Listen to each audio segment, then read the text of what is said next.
Welcome back to The Explainer. So last week, I ran Acushnet Holdings, the powerhouse parent company behind legendary golf brands like Titleist and FootJoy. I ran them through 5 rigorous valuation models and 2 legendary investing checklists. And honestly, what I found completely shocked me. Think about it for a second. Can a golf company actually weather a severe economic storm? I know, it sounds totally crazy, but here's the contrarian reality. While most retail investors assume that apparel and flashy gear drive consumer sports revenues, the real recession-proof moat in this industry is actually built on something entirely different. It's built on golf equipment. So seriously, stop what you're doing right now. Look, I know there's a very real common fear right now among retail investors. You're terrified of inflation eating away at consumer discretionary spending, and you're probably worried your portfolio is way overexposed. But if you own stock in consumer sports, or if you're just looking for a safe haven, you absolutely need to see this 5-model valuation breakdown of what might just be the ultimate defensive play on the market. Get this, 67.7 million. That is the number of people who played golf globally in 2024. That's a massive 27% jump from 2016. This market isn't just surviving, it is expanding rapidly. And in this growing landscape, Acushnet operates like an impenetrable fortress. They aren't just participating in the market, no. Their golf balls and clubs are literally the bedrock the entire game is played on. So by the end of this explainer, I'm going to give you a clear, actionable framework you can essentially steal for your own analysis. You'll know exactly, based on hard data from SEC filings and global market research, if this stock is a Warren Buffett buy and hold forever masterpiece, or if it's just a classic Peter Lynch value trap. All right, let's tear down the financials. Let's kick things off with their latest earnings. Acushnet posted a staggering $753 million in net sales for Q1 2026. That's an impressive 7.1% increase year over year. Or, if you're looking at it on a constant currency basis, a solid 4.8% bump. This growth was largely driven by higher sales volumes in Titleist golf clubs and golf balls, along with higher average selling prices. While other consumer brands are out there struggling just to move units, Acushnet is actually accelerating. And you know what? It actually gets better when we look at profitability. Their adjusted EBITDA came in at $144.6 million. That's up 4.1% year over year.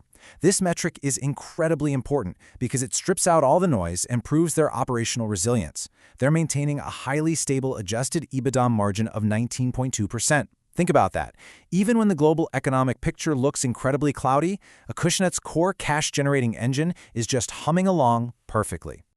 Now, I know some retail investors zeroed in on one specific metric and immediately hit the panic button. Yes, Q1 2026 net income dropped 18.1% to $81.4 million. But let me just calm that earnings anxiety right now. This drop, it's purely an accounting illusion. Seriously, in Q1 2025, Acushnet recorded a one-time non-cash pre-tax gain of $20.9 million related to the deconsolidation of their FootJoy joint venture.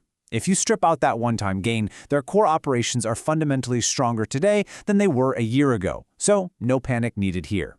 So the crucial question is, why are they so stable? Well, get ready because here is your big aha moment. Acushnet derives a staggering 71% of its sales directly from golf equipment. We're talking balls, clubs, and gear.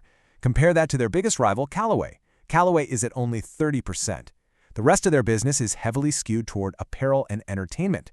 Why does this matter? Because when economic times get tough, golfers might skip buying a fancy new $100 polo shirt, but they are absolutely not going to stop buying the Titleist Pro V1 golf balls they actually need to play the game.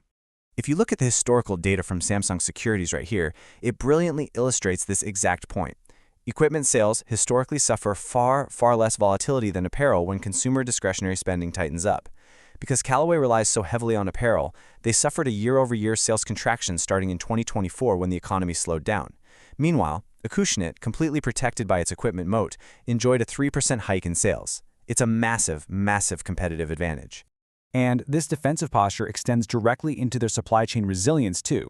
Recently, Acushnet faced a gross full-year tariff impact of roughly $35 million. That's a threat that could have absolutely crushed their margins. But management? They executed a brilliant 3-step playbook. First, they relocated production from China over to Southeast Asia. Second, they proactively stocked up on inventory before the tariffs even hit. And third, they rolled out premium products to enhance their product mix. The result? They essentially neutralized the entire threat and actually improved their gross margins to 49.2%. Honestly, that is just masterful corporate chess. Speaking of financial chess, let's break down the so what of their recent debt strategy. Acushnet proposed a $500 million senior unsecured notes offering. This was to redeem older notes due in 2028 and repay parts of their revolving credit facility. S&P Global Ratings viewed this as a genius, leverage-neutral transaction. It improves their liquidity and extends their financial runway all the way out to 2030, keeping their adjusted leverage safely in the mid-2x range. They are basically securing their fortress with cheap, long-term capital. All right, so how does all this operational and financial strength translate for you, the investor? Well, they've consistently increased their dividend payout. It went from $0.72 per share back in 2022 to $0.86 in 2024 and up to $0.94 in 2025. Just recently, the board declared a quarterly cash dividend of $0.255 per share. That kind of predictable, consistently growing cash flow is exactly the sort of thing legendary value investors look for. When you compare their global payout ratios, the difference is incredibly stark.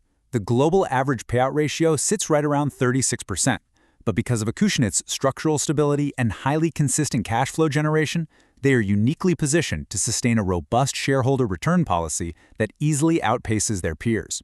This strong dividend yield acts as a really powerful downside protection mechanism for the stock, further cementing its status as a rock-solid defensive play.